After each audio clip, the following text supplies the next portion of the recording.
بسم اللہ الرحمن الرحیم نحمدہ ونصلی ونسلم علی رسولہ الکریم اما بعد۔ معزز ناظرین و سامعین اکرام، السلام علیکم ورحمۃ اللہ وبرکاتہ۔ باب العلم انواریہ ایجوکیشنل سوسائٹی و جامعہ انواریہ حیدرآباد انڈیا کے زیر اہتمام تفسیر مظہری کا سلسلہ وار درس جاری ہے، اور اس میں آیت نمبر 147 تک ہم تلاوت کر چکے ہیں۔ آج آیت نمبر 148 سے ہمارے درس کا آغاز ہے۔ سورہ بقرہ کی آیت نمبر 148 سے ہمارے درس کا آغاز ہے، اور پہلے پارے کا یہ دوسرا رکوع ہے۔ اعوذ باللہ من الشیطان الرجیم، بسم اللہ الرحمن الرحیم۔ وَلِكُلٍّ وِجْهَةٌ هُوَ مُوَلِّيهَا فَاسْتَبِقُوا الْخَيْرَاتِ أَيْنَمَا تَكُونُوا يَأْتِ بِكُمُ اللَّهُ جَمِيعًا إِنَّ اللَّهَ عَلَى كُلِّ شَيْءٍ قَدِيرٌ۔ اور ہر قوم کے لیے ایک سمت مقرر کی گئی، اور ہر قوم کے لیے ایک سمت مقرر ہے، وہ اسی کی طرف منہ کرتی ہے۔ بس آگے بڑھ جاؤ دوسروں سے نیکیوں میں، تم کہیں ہو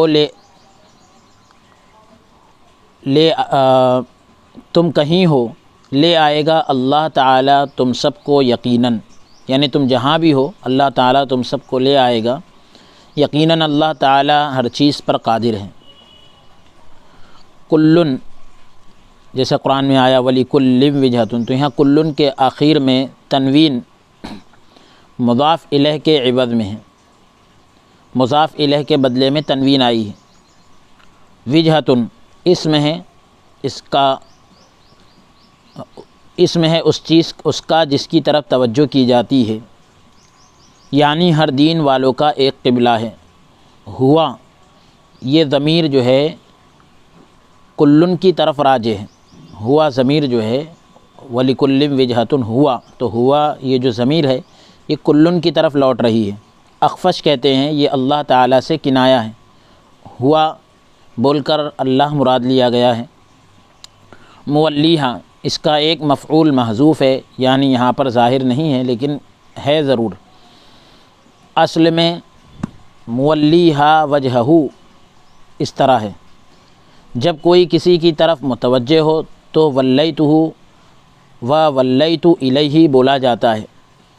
اور جب کوئی کسی سے پیٹھ پھیر لے تو ولیت عنہ بولا جاتا ہے،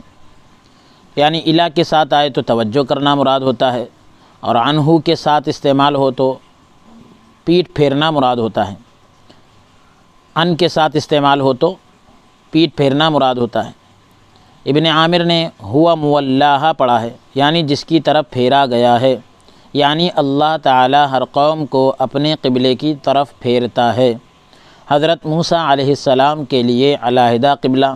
حضرت محمد صلی اللہ علیہ وآلہ وسلم کے لیے علیحدہ قبلہ، یعنی الگ قبلہ ہے، اور ہر نبی کے لیے علیحدہ قبلہ تھا۔ اور قبلے کا امر تعبدی ہے، قبلے کا جو حکم ہوتا ہے وہ اللہ کی طرف سے ہوتا ہے، یہ عقل اور سوچ سے نہیں بنایا جاتا، اور اس میں جھگڑا بھی جائز نہیں، اور کوئی مکان قبلہ ہونے کا تقاضا نہیں کرتا، کوئی جگہ جو ہے قبلہ ہونے کا تقاضا نہیں کرتی کہ بعض کو بعض پر ترجیح دینے کا جھگڑا ہو، یعنی کسی کو کسی پر فوقیت دینے کا جھگڑا ہونے کا سوال ہی نہیں آتا۔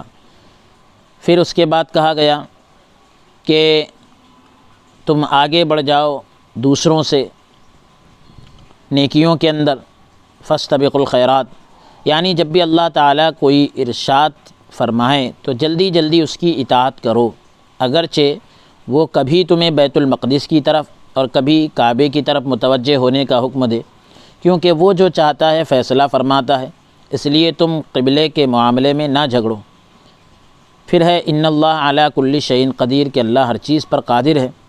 یعنی جب بھی اللہ تعالیٰ کوئی ارشاد فرمائے تو جلدی جلدی اس کی اطاعت کرو، اگرچہ وہ کبھی تمہیں بیت المقدس کی طرف اور کبھی کعبے کی طرف متوجہ ہونے کا حکم دے، کیونکہ وہ جو چاہتا ہے فیصلہ فرماتا ہے، اس لیے تم قبلے کے معاملے میں نہ جھگڑو۔ پھر اللہ تعالیٰ کی مرضی اور حکم کے مطابق قبلے کی طرف منہ کرو، یا غیر پسندیدہ قبلے کو اپناؤ، یعنی آپ کی پسند وہ قبلہ نہ ہو، پھر بھی اس کو اپنانا ہے، کیونکہ اللہ کی مرضی ہے، اللہ کا حکم ہے۔ اللہ تعالیٰ تمہاری روحوں کو قبض فرمائے گا، اللہ تعالیٰ تمہاری روحوں کو قبض فرمائے گا، پھر وہ تمہیں مقام جزا کی طرف،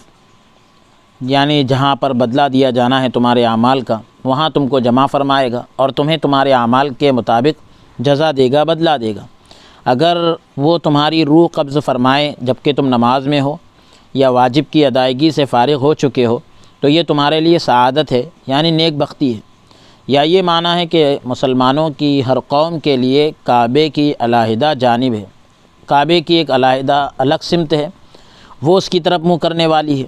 اگر جہت معلوم ہو یعنی سمت معلوم ہو، اور اگر جہت قبلہ مشتبہ ہو جائے یعنی شک شبہ ہو جائے کہ قبلہ کس طرف ہے، ڈاؤٹ فل ہو جائے، تو ان کی جہت تحری یعنی اب وہ اندازہ کرے تو جس سمت ان کا اندازہ ٹھہر جائے، رک جائے، تو وہی ان کی سمت ہے۔ اور اگر نفل پڑ رہا ہو اور شہر سے باہر سواری پر ہو تو جس طرف سواری کا منہ ہے اسی طرف منہ کر لے، اسی جانب اس کا قبلہ ہے۔ اللہ تعالیٰ نے کعبے کی طرف منہ کرنے کا حکم دیا اور فرمایا نیکیوں میں سبقت کرو اور نمازوں کو جلدی پڑھا کرو۔ تو یہاں یہ بتلا دیا جا رہا ہے کہ مسلمانوں کے لیے کعبے کی ایک الگ سمت ہے، یعنی جو بتلایا گیا کہ کعبے کی طرف منہ کر کے نماز پڑھنا ہے تو اس طرف منہ کر کے نماز پڑھے جبکہ سمت معلوم ہو، اور اگر سمت معلوم نہ ہو تو پھر غور و فکر کرے اور اندازہ لگائے، تحقیق کرے، جستجو کرے، کوشش کرے، تو جس طرف جو ہے یعنی غالب گمان ہو کہ اس طرف قبلہ ہے تو پھر وہی ان کا قبلہ ہے۔ اور سواری پر ہو تو یعنی اگر نفل پڑھ رہا ہو، شہر سے باہر سواری پر ہو تو جس طرف سواری کا منہ ہے اسی طرف منہ کر لے۔ اور اشتباہ قبلہ کے وقت بھی، یعنی جب قبلے میں شک شبہ ہو جائے کہ قبلہ کس طرف ہے، سمجھ میں نہیں آ رہا ہے، تو اس وقت بھی نماز کو مؤخر نہ کرو، یعنی لیٹ نہ کرو، جہاں بھی تم ہو، شرقاً غرباً، مشرق میں ہو، مغرب میں ہو، زمین کی کسی جگہ پر ہو، اللہ تعالیٰ تمہاری نمازوں کو قبلے کی ایک جہت پر بنا دے گا، گویا وہ کعبے کے سامنے ہی پڑی گئی ہے۔ اگلی آیت ہے وَمِنْ حَيْثُ خَرَجْتَ فَوَلِّ وَجْهَكَ شَطْرَ الْمَسْجِدِ الْحَرَامِ وَإِنَّهُ لَلْحَقُّ مِنْ رَبِّكَ وَمَا اللَّهُ بِغَافِلٍ عَمَّا تَعْمَلُونَ۔ اور جہاں سے بھی آپ نکلیں، یعنی جہاں سے بھی آپ باہر نکلیں تو موڑ لیا کرے نماز کے وقت اپنا رخ مسجد حرام کی طرف، اور بے شک یہی حق ہے آپ کے رب کی طرف سے، اور نہیں اللہ تعالیٰ بے خبر جو کچھ تم کرتے ہو۔ حیثو کا کلمہ متروک الاضافت ہے، یعنی یہاں پر اس حیثو کا جو کلمہ ہے اضافت ترک کر دی گئی ہے اور جار مجرور خرجتا کے متعلق ہے، اور اس کا معطوف علیہ مقدر ہے، یعنی معطوف علیہ یہاں پر ماننا پڑے گا جس میں شرط کا معنی پایا جاتا ہے، اس لیے جواب پر فا داخل کی گئی۔ وَمِنْ حَيْثُ خَرَجْتَ فَوَلِّ، تو شرط اور جو جزا ہوتی ہے وہ نحوی گرامر سے جو لوگ واقف ہے وہ اچھی طرح جانتے ہیں، تو جواب پر یہاں پر فا داخل کی گئی ہے جواب شرط پر۔ اب تقدیر عبارت اس طرح ہوگی اینما، یعنی جو عبارت یہاں پر مقدر مانی جا رہی ہے وہ اس طرح ہوگی اینما کنتا ومن حیث، یعنی جس جگہ سے بھی تم نکلو تو منہ پھیر لو، اینما کنتا اور ومن حیث سے پوری آخر تک جو آیت ہے تو جس جگہ سے بھی تم نکلو تو منہ پھیر لو۔ بعض علماء فرماتے ہیں من حیث خرجتا کا مجازن معنی یہ ہے، یعنی حقیقی معنی نہیں، مجازی معنی یہ ہے کہ تو جہاں بھی ہو اور متوجہ ہو۔ علامہ تفتازانی فرماتے ہیں حیثو کا کلمہ خرجتا کی طرف مضاف ہے اور جار مجرور قول کے متعلق ہے، ایسی صورت میں فا کا ما بعد، یعنی فا کے بعد والا حصہ فا کے ما قبل کی طرح عمل کرتا ہے، فا کے پہلے والے کی طرح عمل کرتا ہے، لیکن اس ترکیب کے اعتبار سے واو اور فا کا اجتماع لازم آئے گا، یعنی واو اور فا دونوں اکٹھے ہو جا رہے ہیں، مگر یہ کہ معطوف علیہ مقدر مانا جائے۔ اگر معطوف علیہ مقدر مان لے تو پھر یہ اجتماع نہیں ہوگا۔ تقدیر یوں ہوگی فولی وجہک اینما کنت ومن حیث خرجت، تو یہ عبارت اس طرح مان لیں گے۔ اب اس کے بعد ہے فولی وجہک شطر المسجد الحرام، کہ رخ کر لو اپنا، نماز کے وقت اپنا رخ مسجد حرام کی طرف کرنا ہے، تو جب تم نماز پڑھو تو منہ مسجد حرام کی طرف کر لو۔ سفر و حضر کی نماز کا ایک حکم کا، سفر و حضر کی نماز کا حکم ایک ہے، یعنی سفر میں ہو یا اپنے مقام پر ہو، نماز کا ایک حکم ہے۔ نماز دونوں کی، سفر و حضر دونوں کی نماز کا ایک ہی حکم ہے۔ اس کو بیان کرنے کے لیے حکم کو مکرر ذکر فرمایا، یہی بات کو بیان کرنے کے لیے دوبارہ اس کا تذکرہ کیا۔ حضرت حذیفہ رضی اللہ تعالیٰ عنہ سے مروی ہے، روایت ہے کہ رسول اللہ صلی اللہ علیہ وسلم نے فرمایا، اللہ تعالیٰ نے ہمیں 3 چیزوں کے ساتھ دوسرے لوگوں پر فضیلت دی ہے۔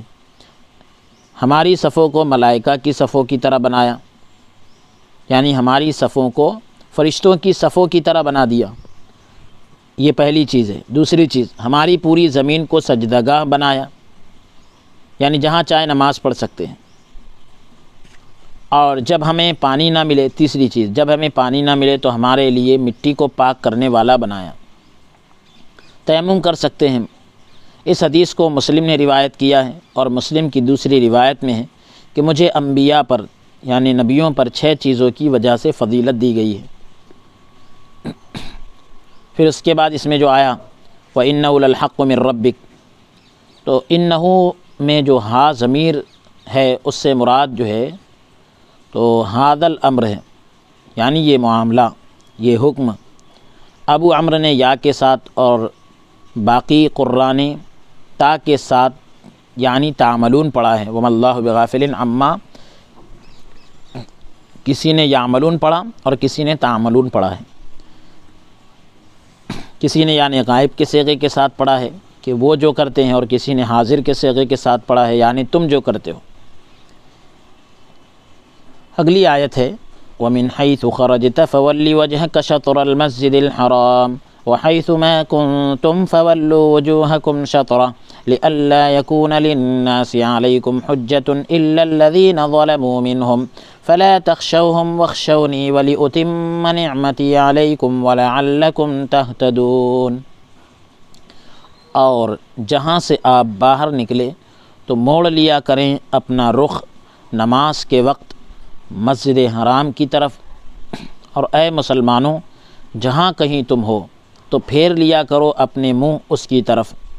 تاکہ نہ رہے لوگوں کو تم پر اعتراض کی گنجائش، بجز ان لوگوں کے، یعنی سوائے ان لوگوں کے جو ناانصافی کریں ان سے۔ سو نہ ڈرو تم ان سے، بلکہ صرف مجھ سے ڈرا کرو، تاکہ میں پورا کر دوں اپنا انعام تم پر، تاکہ تم راہ راست پر ثابت قدم رہو، یعنی صحیح راستے پر جمے رہو۔ یہ ترجمہ ہو گیا، آپ تفسیر سماعت کریں۔ بعض علماء فرماتے ہیں کہ اس حکم کا تکرار، یعنی یہ جو حکم بار بار دیا جا رہا ہے کہ آپ جہاں سے باہر نکلے تو اپنا رخ مسجد حرام کی طرف کریں، تو یہ جو حکم ہے اس کو جو بار بار لایا جا رہا ہے، اس کی جو تکرار ہو رہی ہے علل کے مختلف ہونے کی وجہ سے، یعنی جہاں جہاں سبب بدل رہے ہیں، علت بدل رہی ہے، وجہ بدل رہی ہے، تو اس لیے جو ہے حکم کو بھی بار بار لایا جا رہا ہے۔ اللہ تعالیٰ نے تحویل قبلہ کی 3 علتیں ذکر فرمائی، یعنی قبلے کو جو پھیر دیا گیا تو اس کی 3 علتیں بیان فرمائی، 3 سبب، 3 وجہیں ذکر فرمائی۔ ایک تو یہ کہ آپ کی رضا کے مطابق قبلہ تبدیل فرمایا، حضور علیہ الصلاۃ والسلام کی مرضی کے مطابق قبلے کو بدل دیا، تو اس میں نبی کریم صلی اللہ علیہ وآلہ وسلم کی تعظیم کا اظہار ہے، حضور کی عظمتوں کو ظاہر کرنا ہے، اور یہ دستور الہی ہے، اللہ تعالیٰ کا قانون ہے کہ ہر اولو العزم رسولوں کی امتوں کے لیے قبلہ بنایا جس کی طرف وہ منہ کرتے تھے، نیز اس میں مخالفین کے اعتراضات کو دفع کرنا ہے، یعنی اس میں اپوزٹ لوگوں کے اعتراضات کو دور کرنا ہے، ہر علت کے ساتھ اس کے معلول کو ملا دیا، یعنی سبب کے ساتھ مسبب کو ملا دیا، یعنی وجہ بھی بتلائی جا رہی ہے، جیسے مدلول کو ہر دلیل کے ساتھ ملایا جاتا ہے۔ اور دوسری تکرار کی وجہ یہ بھی ہو سکتی ہے، دوبارہ لایا جانا یہ بھی ہو سکتا ہے کہ قبلے کی ایک شان اور عظمت ہوتی ہے، اور اس کی تنسیخ فتنہ اور شبہ کا باعث ہوتا ہے، یعنی قبلہ ایک شان والا ہوتا ہے۔ قبلے کو ایک قبلہ جس طرف رک کر کے نماز پڑھ رہے ہیں اس کو ختم کر کے دوسرا قبلہ بنانا، تو یہ جو ہے فتنہ اور شک کا سبب ہوتا ہے، اس لیے یہی مناسب تھا کہ اس کے امر کو مؤکد کیا جائے، یعنی تاکید والا کر دیا جائے، اور اس کا ذکر تکرار کے ساتھ ہو، یعنی اس کا ذکر بار بار ہو تاکہ شک شبہ دور ہو۔ لِأَلَّا يَكُونَ لِلنَّاسِ عَلَيْكُمْ حُجَّةٌ جیسا کہ آیا ہے، تو لِأَلَّا يَكُونَ فولو کی علت ہے، وَحَيْثُ مَا كُنْتُمْ فَوَلُّوا وُجُوهَكُمْ شَطْرًا، اور لِلنَّاسِ عَلَيْكُمْ حُجَّہ میں یعنی لوگوں کے لیے تم پر اعتراض کی کوئی گنجائش نہ رہے، لوگوں کو تم پر اعتراض کی گنجائش نہ رہے، تو اس میں الناس سے مراد یہ جو لوگ ہیں تو یہ یہود اور مشرکین ہیں، کیونکہ وہ تورات میں پڑھ چکے تھے کہ کعبہ حضرت ابراہیم علیہ السلام کا قبلہ ہے، اور حضرت محمد صلی اللہ علیہ وآلہ وسلم اسی قبلے کی طرف پھر جائیں گے۔ اگر یہ تعویل قبلہ نہ ہوتی، یعنی قبلے کا پلٹنا نہ ہوتا، تو وہ تمہارے خلاف یہ بطور دلیل پیش کرتے، دلیل کے طور پر یہ بات پیش کرتے۔ اسی طرح مشرکین مکہ جانتے تھے کہ ابراہیم علیہ السلام کا قبلہ کعبہ تھا، اور نبی کریم صلی اللہ علیہ وسلم یہ دعویٰ کرتے تھے کہ ملت ابراہیمی پر ہوں، نبی کریم صلی اللہ علیہ وسلم یہ دعویٰ کرتے تھے کہ میں ملت ابراہیمی پر ہوں۔ اگر تحویل قبلہ نہ ہوتی تو وہ کہہ سکتے تھے، یعنی قبلہ کعبے کی طرف نہ ہوتا تو وہ کہہ سکتے تھے کہ محمد صلی اللہ علیہ وسلم دعویٰ تو ملت ابراہیمی کا کرتے ہیں اور ان کے قبلے کی مخالفت کرتے ہیں، یعنی ابراہیم علیہ السلام کے قبلہ کعبہ تھا، اور حضور علیہ السلام دعویٰ کرتے ہیں ابراہیم علیہ السلام کی ملت کا ان کے طریقے پر ہونے کا، تو ابراہیم علیہ السلام تو کعبے کی طرف رخ کرتے تھے، لہٰذا اگر بیت المقدس کی طرف رخ کر کے مسلسل نماز پڑھے تو وہ لوگ کہہ سکتے تھے کہ یہ دعویٰ درست نہیں، اسی لیے قبلے کو پلٹ دیا گیا۔ پھر اس کے بعد ہے إِلَّا الَّذِينَ ظَلَمُوا مِنْهُمْ،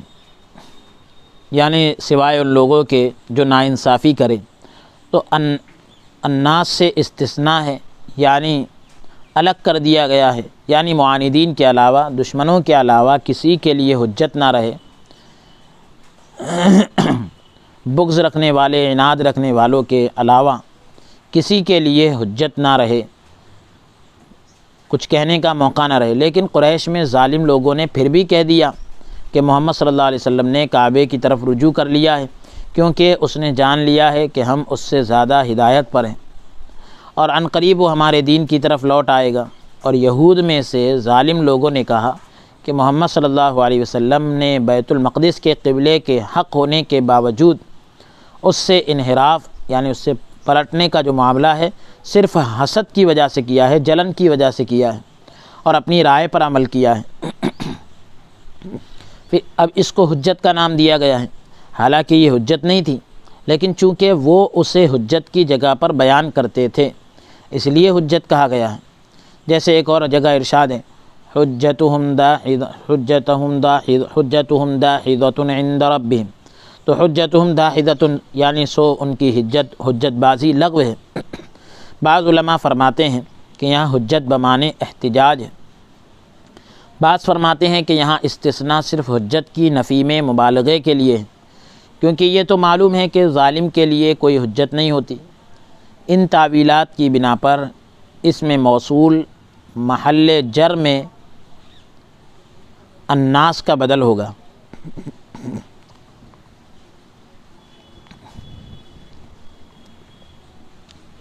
الناس سے بدل ہوگا۔ بعض فرماتے ہیں کہ یہاں استثناء جو ہے وہ منقطع ہے، تو استثناء کی دو قسمیں ہوتی ہیں، ایک متصل ایک منقطع، تو یہ استثناء منقطع ہے۔ اس کا معنی یہ ہے کہ ظالم لوگ تم سے باطل کے ساتھ جھگڑیں گے، پھر آگے ذکر کیا گیا فلا تخشوہم واخشونی، ان سے نہ ڈرو، میں تمہارا ولی اور مددگار ہوں، میں تم پر حجت اور نصرت کے ذریعے، مدد کے ذریعے ان کے خلاف حجت ظاہر کروں گا، اور ان کے طعن و تشنیع کے،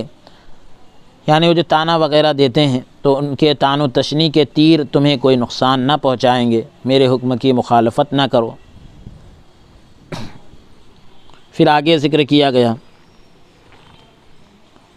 وَلْيُتِمَّ نِعْمَتِي عَلَيْكُمْ وَلَعَلَّكُمْ تَهْتَدُونَ، تو یہ واو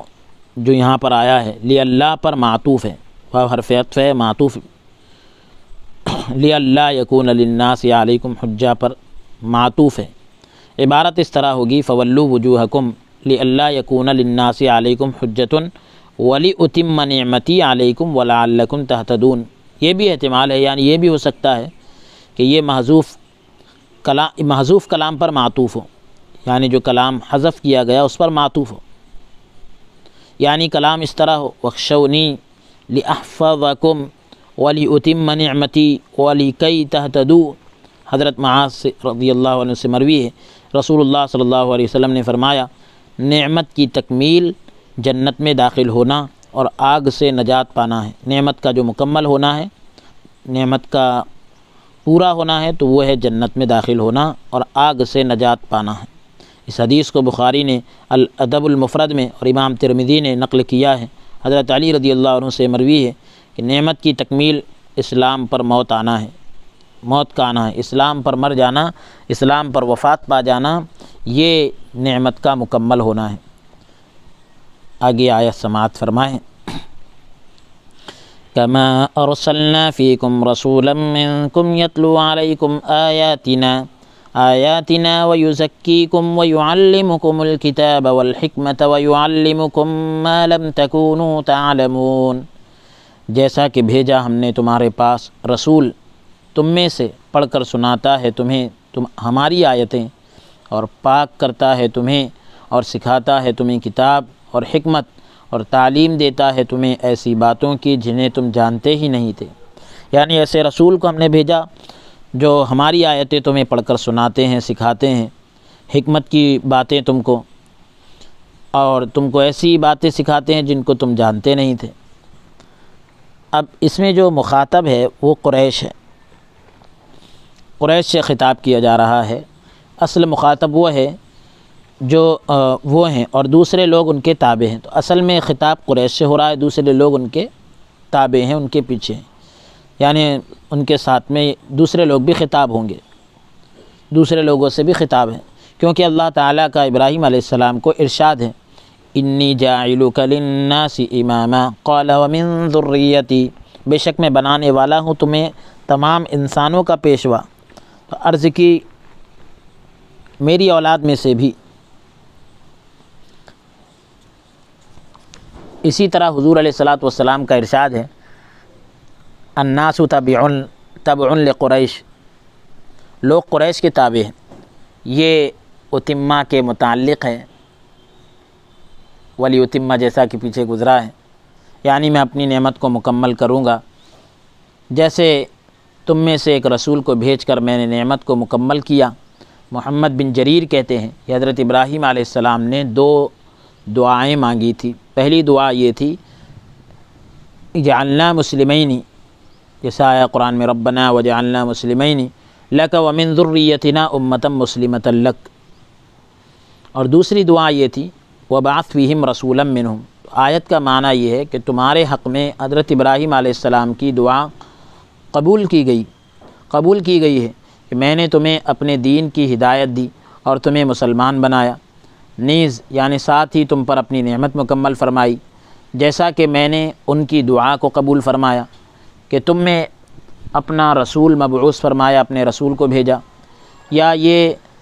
ما بعد کلام کے متعلق ہے، اس کے بعد والے کلام سے متعلق ہے، یعنی جیسا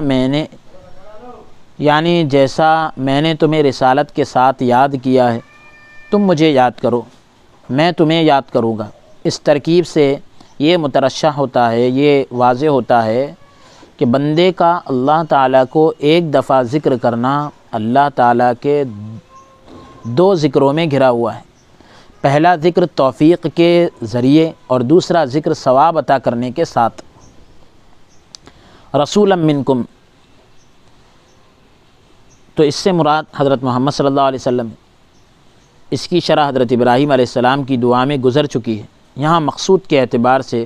تزکیے کو مقدم فرمایا اور وہاں فعل کے اعتبار سے مؤخر فرمایا، یعنی ابراہیم علیہ السلام کی دعا میں تزکیہ بعد میں تھا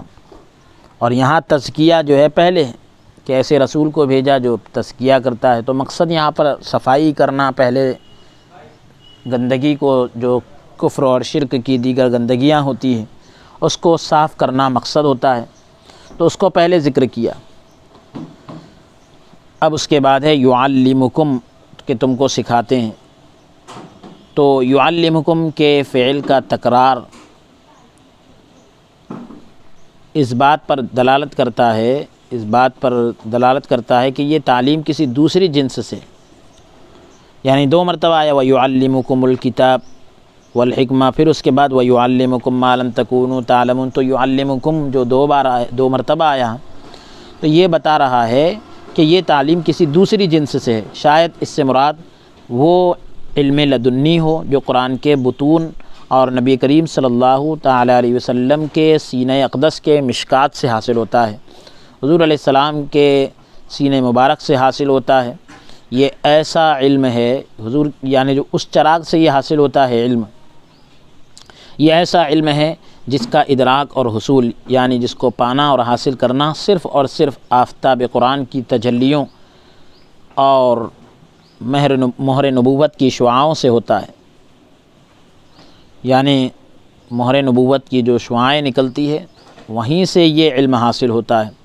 اس کی حقیقت کا ادراک قیاس سے بعید ہے، یعنی ہمارے اندازے سے باہر ہے اس کی حقیقت کو پانا۔ رئیس الصدیقین حضرت ابو بکر صدیق رضی اللہ تعالیٰ عنہ نے فرمایا، ادراک کی حقیقت سے اعتراف عجز جو ہے وہ ادراک ہے۔ پھر سے اس کو سنیں آپ، ادراک کی حقیقت سے، ادراک کو پانے سے اعتراف عجز یعنی عاجز ہو جانے کا اعتراف کرنا، ادراک کی حقیقت سے عاجز ہو جانے کا اعتراف کرنا ہی ادراک ہے۔ یہ علم الکلام کے اندر آپ کو یہ عبارت اکثر جگہ ملے گی۔ حضرت حنظلہ بن ربیع الاسیدی سے مروی ہے کہ مجھے سیدنا صدیق اکبر ملے اور پوچھا حنظلہ کیسے ہو؟ حنظلہ فرماتے ہیں میں نے کہا کہ حنظلہ منافق ہو گیا۔ سیدنا صدیق اکبر نے فرمایا سبحان اللہ، یعنی اللہ کی ذات پاک ہے، یہ کیا کہہ رہے ہو؟ تو میں نے کہا کہ ہم جب رسول اللہ صلی اللہ علیہ وسلم کے پاس ہوتے ہیں اور آپ ہمیں جنت اور دوزخ کی نصیحتیں فرماتے ہیں تو یہ کیفیت ہوتی ہے کہ گویا سب کچھ نظر آ رہا ہے، لیکن جو ہی آپ صلی اللہ علیہ وسلم کی مجلس سے اٹھتے ہیں، یعنی جیسے ہی حضور کی مجلس سے اٹھتے ہیں، بیویوں، بچوں اور زمینوں میں یوں مشغول ہوتے ہیں تو ان باتوں کا اکثر حصہ بھول جاتے ہیں۔ تو سیدنا ابو بکر صدیق نے کہا قسم بخدا ہم بھی ایسی کیفیت سے 2-4 ہوتے ہیں، یعنی اللہ کی قسم ہمارا بھی یہی حال ہوتا ہے۔ پھر میں اور سیدنا ابو بکر صدیق چل پڑے، یہاں تک کہ ہم رسول اللہ صلی اللہ علیہ وسلم کے پاس پہنچے۔ میں نے کہا یا رسول اللہ صلی اللہ علیہ وسلم،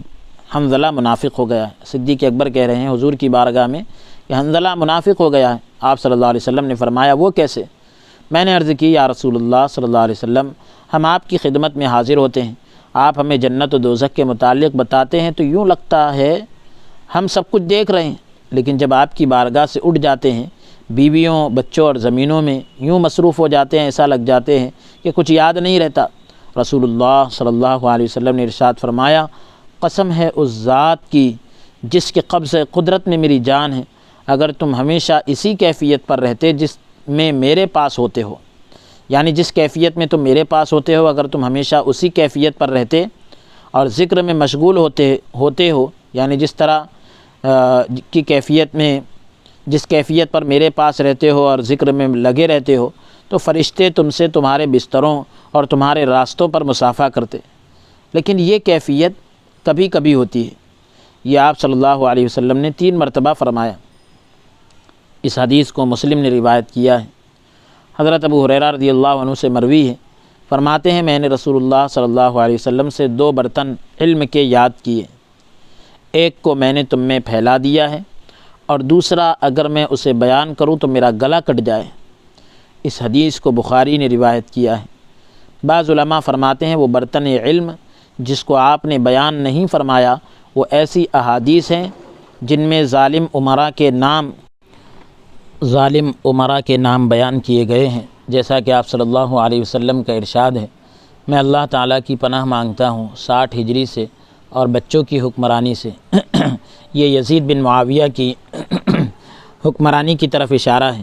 میں کہتا ہوں کہ چند جزئیات کے علم پر وعاء کا اطلاق غیر مستحسن ہے، یعنی چند چیزوں کا علم حاصل کرنے پر جو برتن کا لفظ استعمال کرنا ہے وہ صحیح نہیں ہے۔ ان جزئیات کو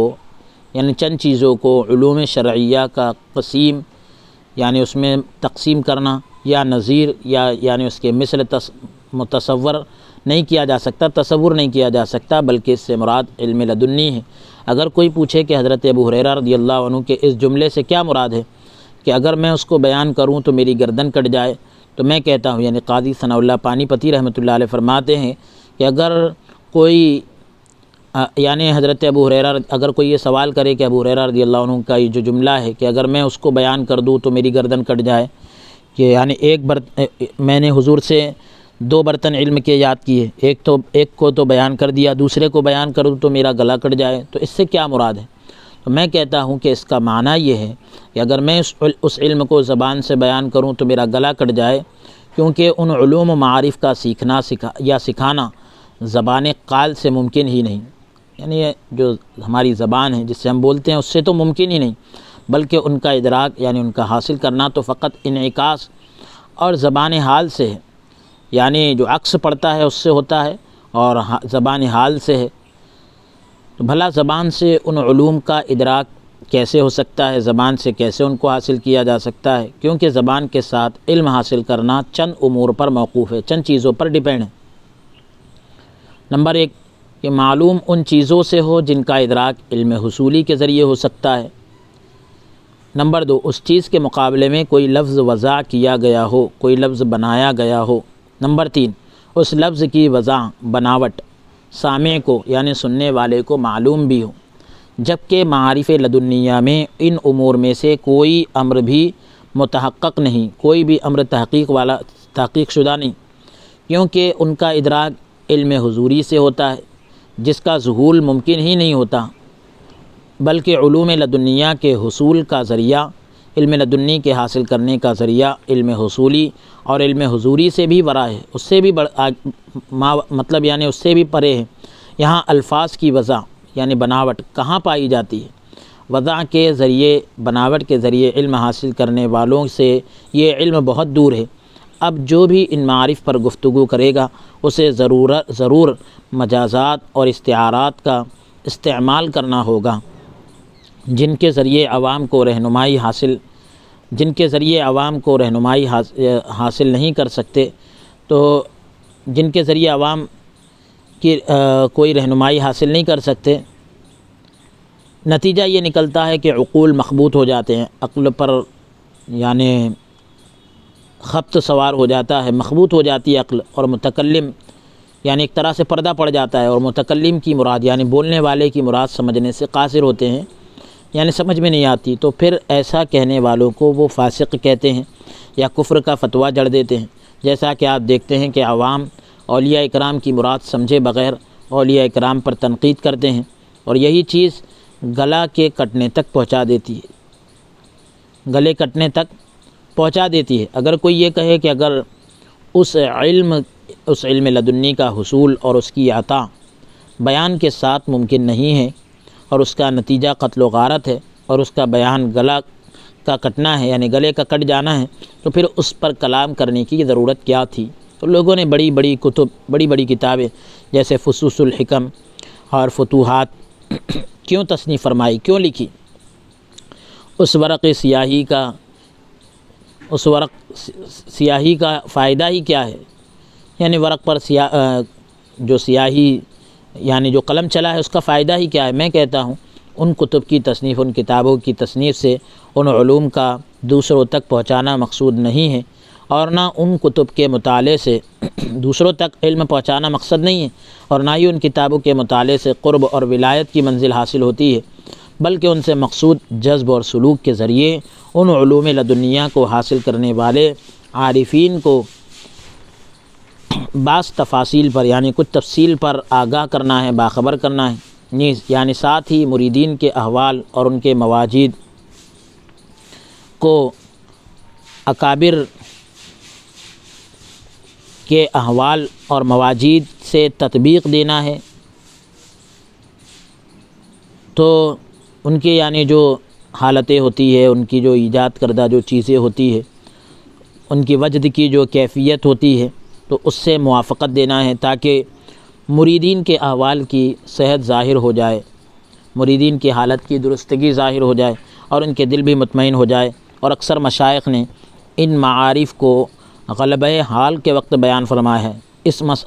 مسئلے میں صراط مستقیم یہ ہے، صحیح راستہ یہ ہے کہ عوام ان کی کتب کے مطالعے اور ان کے کلام کے سماع کے وقت انکار نہ کرے، مطالعے کے وقت اور سنتے وقت انکار نہ کرے، یہ عوام کا کام ہے، اور ممکن ہو تو تعویلات کے ذریعے یعنی جو بھی مطلب نکال سکتے ہیں اس کے ذریعے ان کو ظاہر شریعت پر محمول کرے، کیونکہ ان صوفیہ اکرام کا کلام رموز یعنی جو راز کی باتیں ہوتی ہیں اور اشارات سے بھرا ہوا ہوتا ہے، یا یہ کہیں کہ ان کا علم وہ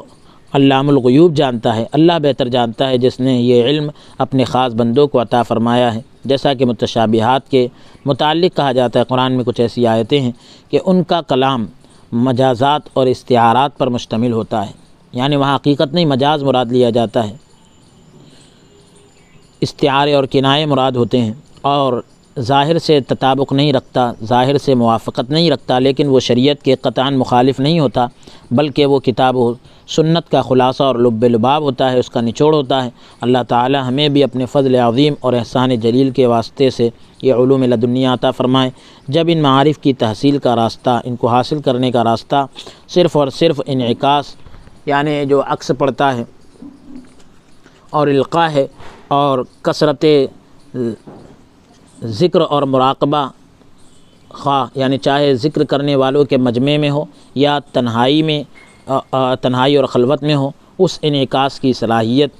نفس اور قلب میں پیدا کر دیتا ہے، وہ حاصل کرنے کی صلاحیتیں پیدا ہو جاتی ہے، جو نبی کریم صلی اللہ علیہ وسلم کے مشکات صدر سے بالواسطہ، حضور علیہ السلام کے سینہ مبارک سے بلا واسطہ یا بالواسطہ منعکس ہوتا ہے، حاصل ہوتا ہے۔ اس لیے بعد میں یہ ارشاد فرمایا، فَاذْكُرُونِي أَذْكُرْكُمْ وَاشْكُرُوا لِي وَلَا تَكْفُرُونَ، سو تم مجھے یاد کرو،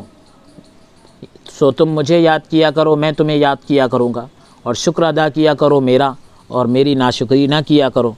فَاذْكُرُونِی کو ابن کثیر نے یا کے ساتھ، یا کے فتحہ کے ساتھ، یعنی فَاذْكُرُونِی یا کے فتحہ کے ساتھ، اور باقی قرآن یا کے سکون کے ساتھ پڑھا ہے، یعنی فَاذْكُرُونِی۔ حضرت ابو ہریرہ سے مروی ہے، روایت ہے، فرماتے ہیں کہ رسول اللہ صلی اللہ علیہ وسلم نے فرمایا، انا عند ظن عبدی بی وانا معه اذا ذکرنی فان ذکرنی فی نفسه ذکرته فی نفسی وان ذکرنی فی ملأ ذکرته فی ملأ خیر منه وان تقرب الی شبرا تقربت الیہ ذراعا وان تقرب الی ذراعا تقربت الیہ باعا وان اتانی یمشی اتیته ہرولۃ، کہ میں اپنے بندے کے گمان کے مطابق اس سے سلوک کرتا ہوں، جب وہ میرا ذکر کرتا ہے تو میں اس کے ساتھ ہوتا ہوں، اگر وہ اپنے دل میں میرا ذکر کرتا ہے تو میں اس کا تنہائی میں ذکر کرتا ہوں، اگر وہ مجلس میں میرا ذکر کرتا ہے تو میں اس سے بہتر مجلس میں اس کا ذکر کرتا ہوں، اگر وہ ایک بالشت میرے قریب ہوتا ہے تو میں ایک ہاتھ اس کے قریب ہوتا ہوں، اگر وہ ایک ہاتھ میرے قریب ہوتا ہے تو میں 2 ہاتھ اس کے قریب ہوتا ہوں، اور جو میری طرف چل کر آتا ہے میں اس کی طرف دوڑ کر آتا ہوں۔ امام بغوی نے حضرت انس رضی اللہ عنہ سے روایت کیا ہے کہ میں نے یہ حدیث رسول اللہ صلی اللہ علیہ وسلم کے ان 10 انگلیوں کے پوروں کے تعداد کے برابر سنی ہے، جو انگلیوں کے کنارے ہوتے ہیں ان کی تعداد کے برابر سنی ہے۔ حضرت انگلیوں کے جو پور ہوتے ہیں تو اس کے برابر سنی ہے۔ حضرت عبداللہ بن شقیق سے مروی ہے کہ رسول اللہ صلی اللہ علیہ وسلم نے فرمایا، ہر آدمی کے دل میں دو حصے ہوتے ہیں، ایک میں فرشتہ ہوتا ہے اور دوسرے میں شیطان ہوتا ہے۔ جب آدمی اللہ تعالیٰ کا ذکر کرتا ہے تو شیطان پیچھے ہٹ جاتا ہے، اور جب آدمی اللہ کا ذکر نہیں کرتا ہے تو شیطان اس کے دل میں اپنی چونچ مارتا ہے اور وسوسہ اندازی کرتا ہے۔ اس حدیث کو ابن ابی شیبہ نے روایت کیا ہے۔ حضرت ابو ہریرہ رضی اللہ عنہ سے مروی ہے کہ رسول اللہ صلی اللہ علیہ وسلم نے فرمایا، مفردون سبقت لے گئے۔ صحابہ نے پوچھا کہ مفردون کون ہے یا رسول اللہ صلی اللہ علیہ وسلم؟ فرمایا، اللہ تعالیٰ کا کثرت سے ذکر کرنے والے مرد اور ذکر کرنے والی عورتیں۔ اس حدیث کو مسلم نے روایت کیا ہے۔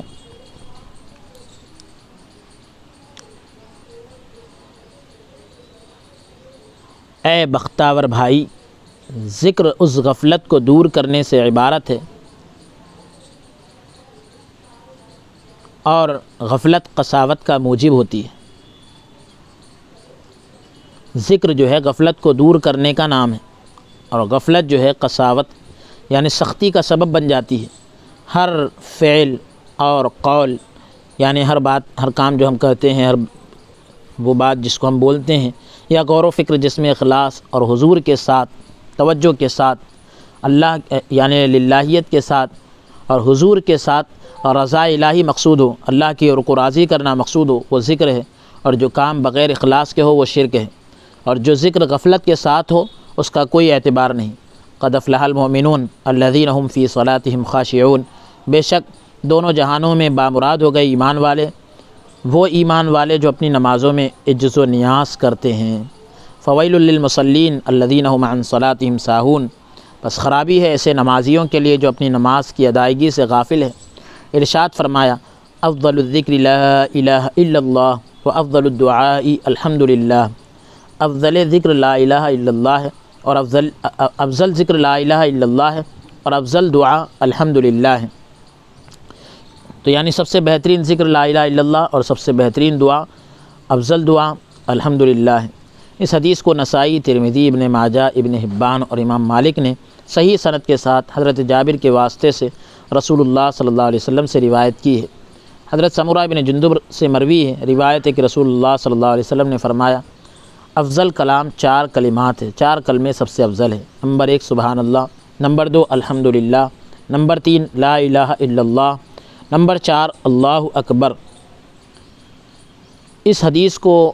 مسلم نے روایت کیا ہے۔ ایک اور روایت میں ہے کہ قرآن کے بعد یہ افضل کلمات ہے، قرآن کے بعد سب سے زیادہ فضیلت والے کلمات یہ ہیں، اور یہ قرآن سے یعنی قرآن پاک کا ہی حصہ ہے۔ اس کو امام احمد نے روایت کیا ہے۔ حدیث قدسی میں ہے کہ جس کو قرآن نے میرے ذکر اور مجھ سے سوال کرنے سے مشغول رکھا، غافل رکھا،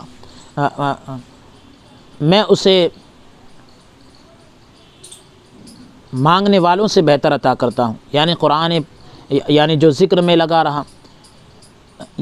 پھر سے آپ اس کو سن لے کہ یعنی جو قرآن کی تلاوت میں لگا رہا اور اللہ کا ذکر نہ کیا اور اللہ سے کچھ نہیں مانگا، تو اللہ تعالیٰ مانگنے والوں سے بہتر تلاوت کرنے والوں کو عطا کرتا ہے۔ اور اللہ کے کلام کی تمام کلاموں پر فضیلت ایسی ہے جیسے اللہ تعالیٰ کو اپنی مخلوق پر فضیلت ہے۔ اس حدیث کو ترمذی اور دارمی نے ابو سعید سے نقل کیا ہے۔ ان احادیث طیبہ کی وجہ سے یعنی ان احادیث مبارکہ کی وجہ سے صوفیہ اکرام نے لا الہ الا اللہ کو دل کے ساتھ یا زبان کے ساتھ بلند آواز سے یا آہستہ آواز سے اختیار کیا ہے۔ حضرت مجدد الفسانی رحمۃ اللہ علیہ کے نزدیک تلاوت قرآن کریم پسندیدہ ترین وظیفہ ہے۔ حضرت مجدد الفسانی رحمۃ اللہ علیہ کے نزدیک تلاوت قرآن کریم پسندیدہ ترین وظیفہ ہے، سب سے بہترین وظیفہ ہے۔ جیسا کہ ہم نے پہلے قرآن کی فضیلت میں حدیث پیش کی ہے، قرآن کی فضیلت کی دوسری وجہ یہ ہے کہ قرآن اللہ تعالیٰ کی صفت قائمہ حقیقیہ بلا واسطہ ہے، اس کی ایک طرف اللہ تعالیٰ کے پاس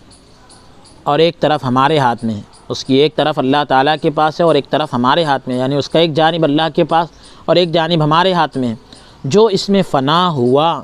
بس اسے مزید کی ضرورت نہیں، جو قرآن میں لگ گیا، قرآن میں مصروف ہو گیا، مشغول ہو گیا، اسے اب اور کسی چیز کی ضرورت نہیں۔ نماز جو ہے مومن کی معراج ہے، لیکن یہ نفس کی فنا کے بعد ہے، یہ نفس کو فنا کرنے کے بعد نماز ہے، لیکن فنا سے پہلے مجدد صاحب کے نزدیک نفی اور اس بات پر اقتصار پسندیدہ ہے۔ نفی اور اس بات پر اقتصار یعنی اسی پر اکتفا کر لینا پسندیدہ ہے، کیونکہ اللہ تعالیٰ کا ارشاد ہے لا یمسہ الا المطہرون، نہیں مس کرتے مگر پاک لوگ، یعنی جو نفس کے رذائل سے پاک ہوتے ہیں تو وہی جو ہے قرآن کو چھو سکتے ہیں۔ میں نے جو تم پر نعمتیں کی ہیں، مثلا رسول مکرم صلی اللہ علیہ وسلم کو مبعوث فرمایا، نور ہدایت عطا فرمایا، جذب کی کیفیت عطا فرمائی اور سلوک وغیرہ کی توفیق بخشی، ان تمام پر میرا شکریہ ادا کرو۔ نعمتوں کا انکار، رسولوں کی تکذیب یا حکم کی سرتابی یعنی رسولوں کا جھٹلانا یا حکم سے منہ موڑنا، وقت کا ضیاع یعنی وقت کو ضائع کرنا، اور ذکر سے اعراض کر کے یعنی ذکر سے غافل ہو کر کے جو ہے کفر نہ کرو۔ تو یہ سورہ بقرہ کی جو ہے آیت نمبر 152 تک ہم تلاوت کر دی۔